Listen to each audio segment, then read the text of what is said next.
Good morning students. आज हम व्यंजनों के बारे में पढ़ेंगे। इससे पहले हम स्वरों के बारे में पढ़ चुके हैं। स्वर 3 प्रकार के होते हैं, ह्रस्व स्वर, दीर्घ स्वर और प्लुत स्वर। अब आते हैं व्यंजनों पर। देखिए, संस्कृत में व्यंजन को व्यंजनानी कहा जाता है। संस्कृत में 33 व्यंजन होते हैं और स्वर कितने होते हैं? 13 यानी 13। व्यंजन होते हैं 33। व्यंजनों का उच्चारण स्वरों की सहायता से होता है, यानी जब व्यंजनों का उच्चारण करते हैं या व्यंजनों को जब बोलते हैं तो उनके साथ में स्वर की ध्वनि निकलती है। जिस व्यंजन में स्वर का योग नहीं होता उसमें हलंत का चिन्ह लगाया जाता है या चिन्ह लगता है। जैसे जिस व्यंजन में स्वर नहीं निकलता यानी स्वर की ध्वनि नहीं आती, वहाँ पर हम हलंत लगाते हैं। अब देखिए, व्यंजन होते हैं स्पर्श वर्ण, अंतस्थ वर्ण। पहले पढ़ते हैं स्पर्श वर्ण के बारे में। स्पर्श व्यंजन 25 प्रकार के होते हैं। 25 प्रकार के व्यंजनों में जो कै वर्ग होता है, कै वर्ग का मतलब होता है जो क, ख, ग, घ, ड़, ये जो व्यंजन होते हैं ये कै वर्ग के अंतर्गत आते हैं।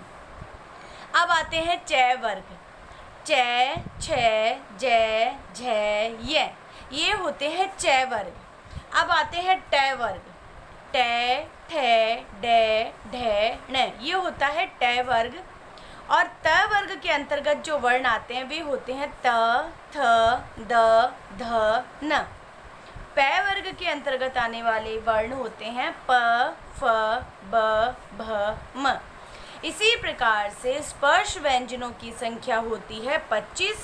और क वर्ग के अंतर्गत आने वाले क, ख, ग, घ, ड़, च वर्ग के अंतर्गत आने वाले च, छ, ज, झ, ञ, ट वर्ग के अंतर्गत आने वाले ट, ठ, ड, ढ, ण, और त वर्ग के अंतर्गत आने वाले त, थ, द, ध, न। प वर्ग में प, फ, ब, भ, म। अब आते हैं अंतस्थ व्यंजन पर। अंतस्थ व्यंजन 4 प्रकार के होते हैं। इनके उच्चारण करने से कुछ अधिक बल लगाना पड़ता है, यानी जो अंतस्थ व्यंजन होते हैं इनको बोलने के लिए थोड़ा जोर लगाना पड़ता है। जैसे य, र, ल, व। अब आते हैं ऊष्म व्यंजन। अंतस्थ व्यंजन होते हैं 4 प्रकार के, य, र, ल, व। और ऊष्म व्यंजन होते हैं 4 प्रकार के, श, श, स, ह।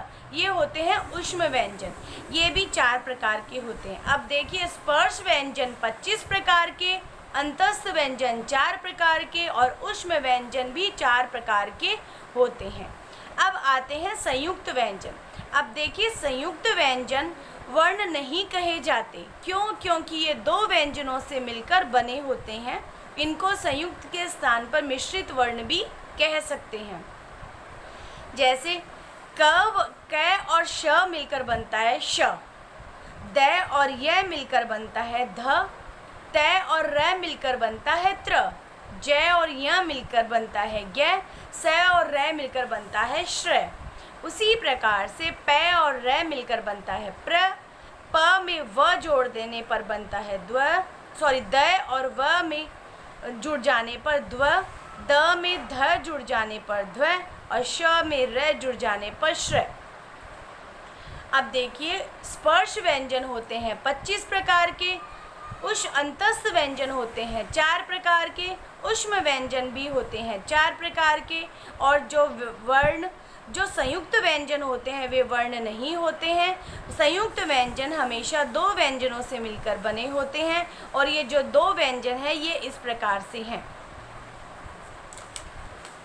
यह काम आपको अपनी नोटबुक में करना है। धन्यवाद।